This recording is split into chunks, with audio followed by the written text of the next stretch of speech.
Hey guys, welcome back to another one of my videos. We're in the process of building a Roman props Ben Kenobi MK1 from start to finish. And in this video, I'm going to show you how we're going to go about wiring the switch assembly. Now I got to warn you, this is probably the most frustrating part of the entire build for many reasons. But here is the 3D printed plastic switch assembly that we got from Shapeways. You can see it's really small.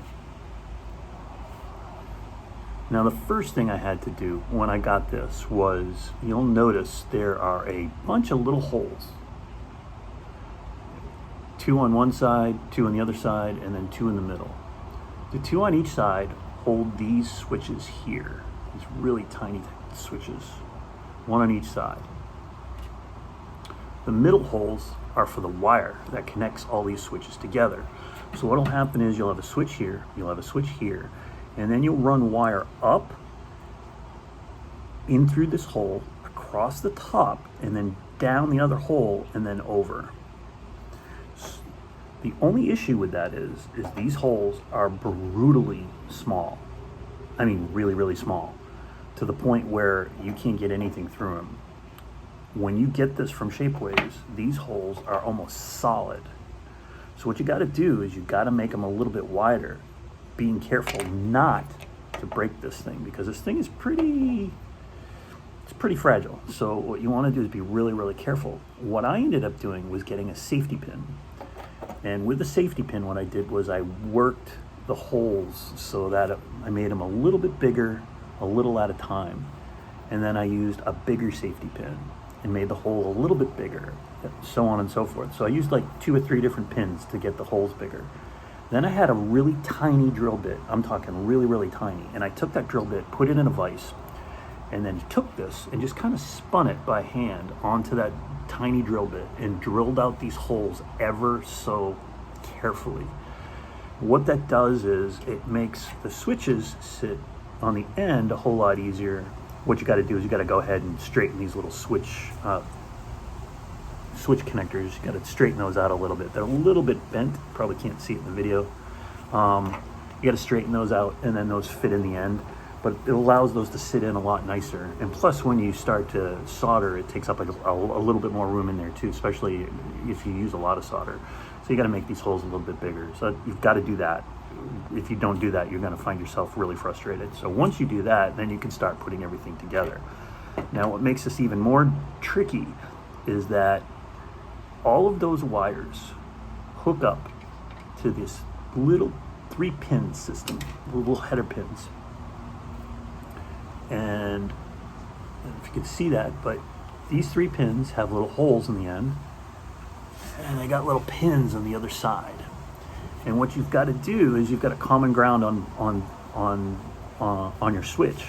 You take those grounds, put them in one hole, put one switch in one hole and one switch in the other hole, and you've got to get this so that you don't have a lot of wire in here, because it's going to not only look bad, but it's going to cause some issues. And you got to, when you put it in the clamp, you get danger of breaking your wire. But when you're done, there is a little hole, little place for it to go right here. And I'll just kind of show you what it will look like when it's done. But that's what it's going to look like when it's done. So this makes this whole switch assembly removable, because these pins will end up connecting into 3 other pins inside the chassis on the inside, and allow you to take the switch assembly out. But this switch assembly is probably the most frustrating part of the whole build, because precision soldering on this is pretty difficult. What I kind of learned while doing these is going to be like my 4th one doing this, is that I like to solder the pins first. So I'll run the wires into the pins and solder them. And what's really cool about this is all you got to do is put a dab of solder at the top. And if you heat up the pins, the solder is going to melt. So if you just heat up the pins, you can slide the wire right into the holes without really having to mess with too much. And then what you got to do is run the wires up and around. And then the hardest part is, soldering in a very small spot up here, without leaving too much wire hanging out. So it's very tricky. And you'll if you built these before, you'll kind of know how that is. If you've done these before and you have any tricks, please put them down in the comments, because I found this to be one of the most difficult things to do. This assembly will fit into the Graflex clamp section of the lightsaber. So what we've done is taken the Graflex clamp off. We've taken the bubble strip. Bubble strip sits right there. It slides off. You take that off, and if you notice inside, if I can get the bubble strip back off, it's in there pretty good. I'm gonna have to loosen this bolt a little bit. You notice inside there's like a little bolt in here that holds this this lever on. You can loosen this up. What you do is you kind of hold these together, and then you loosen it, and that'll widen it a little bit. But as you can see, there's that little bar in there, and then this sits right in the middle and sits right on that bar. So if you see that little notch right there will fit right in here, and then this will slide into the chassis in the hilt and connect your activation and your auxiliary buttons to the hilt.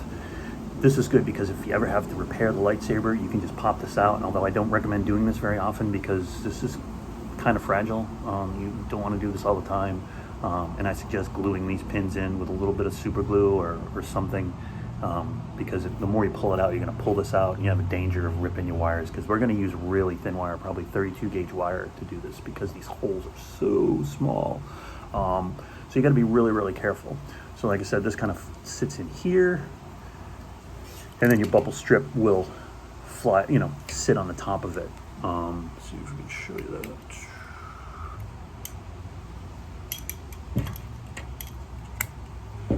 So your bubble strip will sit in here.